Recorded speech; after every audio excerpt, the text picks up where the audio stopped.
ભારતીય જન પરિષદ ભારતની જનતાનો અવાજ અને ભારતીય જન પરિષદ દ્વારા જ્યારે જનતાને ભારતના હિત વિરુદ્ધ કે જનતા વિરુદ્ધ કોઈ જગ્યાએ એવો અવાજ ઉઠાવવાની જરૂર પડે ત્યારે અવાજ ઉઠાવવાનો નિર્ણય કરે છે। ગઈકાલે માજી સાંસદ નારાયણભાઈ, માજી જિલ્લા ભાજપ પ્રમુખ ડૉક્ટર કાનાબાર સહિત અનેક આગેવાનો મળ્યા હતા અને આ બાબતનો અવાજ ઉઠાવવાનો નિર્ણય કરીને અમેરિકન પ્રોડક્ટનો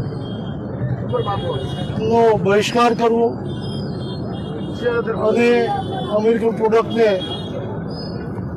જે રીતે આઝાદી વખતે વિદેશી આઇટમોની હોળી થતી એ પ્રમાણે હોળી કરવી અને જનજાગૃતિ માટેના કાર્યક્રમો હાથ ધરવા એવો નિર્ણય કર્યો। ભારતીય જનતાએ જ્યારે જ્યારે રાષ્ટ્ર ઉપર જે કોઈ પ્રકારની આફતો આવે એનો સામનો કરવા માટે પોતાની શક્તિ અને ભક્તિ બતાવીને ભારતને અડીખમ રાખ્યું છે। જ્યારે લાલ બહાદુર શાસ્ત્રીજી પ્રધાનમંત્રી હતા, અમેરિકા અનાજ આપવાનું પણ ખિચખિચાટ કરતી હતી। જે પશુ આહારમાં ચાલે એવું અનાજ ભારતને જ્યારે આપતા હતા એ દિવસોમાં લાલ બહાદુર શાસ્ત્રીએ વડાપ્રધાન તરીકે અપીલ કરેલી કે ભારતમાં અનાજની તંગી છે તો એક અઠવાડિયામાં એક દિવસ ઉપવાસ કરે।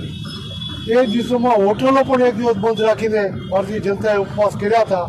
ભારતે ઉપવાસ કરીને પણ એકતા દેખાડી છે।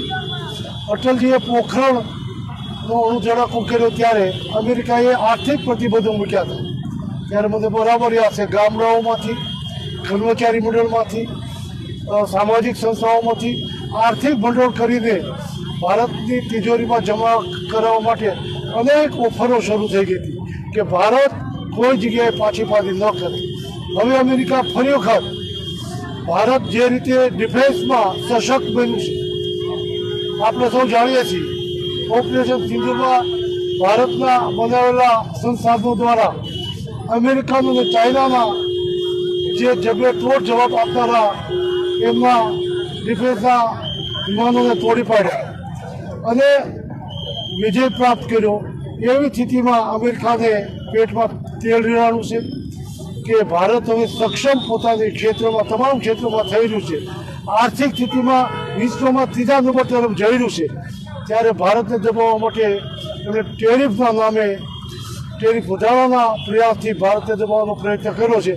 ભારતની જનતા જાગૃત થાય અને અમેરિકાની કોઈ પણ પ્રોડક્ટ વપરાશ ન કરે અને એનો બહિષ્કાર કરે એ જનજાગૃતિ માટે આજે અમરેલીએ આ કાર્યક્રમ શરૂ કર્યો છે। આપના સૌના માધ્યમથી, મીડિયાના માધ્યમથી હું દેશની જનતાને વિનંતી કરું છું, આપણે સૌ જાગૃત થઈને ભારતની શક્તિને ભક્તિ બતાવીને ભારતને મજબૂર નહીં, ભારતને મજબૂત બનાવીએ, એના માટે આપણે સૌ આગળ આવીએ। વંદે માતરમ, ભારત માતા કી જય।